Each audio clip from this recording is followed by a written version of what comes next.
বিসমিল্লাহির রহমানির রহিম। বৈষম্য নিরসনের জন্য ছাত্র জনতা জুলাই অভ্যুত্থান হয়েছে। তা অনেক রক্তভেজা নির্যাতন, নিপীড়ন, হামলা মামলা মোকাবেলা করে বহু কষ্টে ফ্যাসিস্ট সরকারের পতন হয়েছে। প্রতিষ্ঠিত হয়েছে ডক্টর ইউনূসের নেতৃত্বে অন্তর্বর্তীকালীন সরকার। প্রফেসর ডক্টর মোহাম্মদ ইউনূস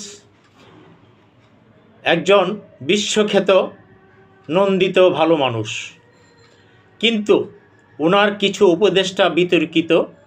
ইতিমধ্যে তাদের পদত্যাগের জন্য অনেক আন্দোলন সংগ্রাম হয়েছে। ওই উপদেষ্টাগণ চুক্তিভিত্তিক নিয়োগে তাদের নিজস্ব লোক আত্মীয় স্বজনকে প্রাধান্য দিচ্ছে। তাতে করে জুলাই আন্দোলনের শহীদ পরিবার এবং আহতরা এবং যারা সক্রিয় জুলাই আন্দোলনে অংশগ্রহণ করেছিল তাদের মনে ক্ষত সৃষ্টি হয়েছে।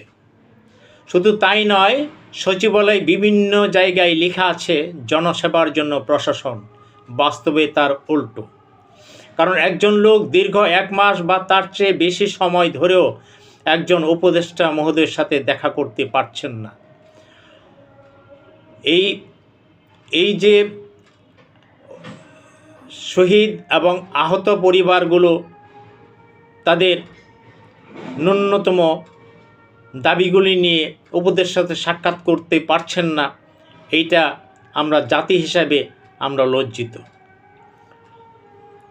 যে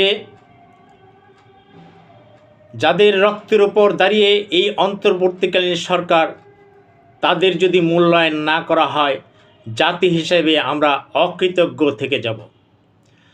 শহীদ ও আহত পরিবার এবং আন্দোলনে যারা সক্রিয় অংশগ্রহণ করেছিল তাদের যোগ্যতা মেধা অনুযায়ী বিজ্ঞপ্তির মাধ্যমে চুক্তিভিত্তিক নিয়োগ দিলেই কেবল শহীদদের এবং আহতদের কিছুটা ঋণ শোধ করা যাবে।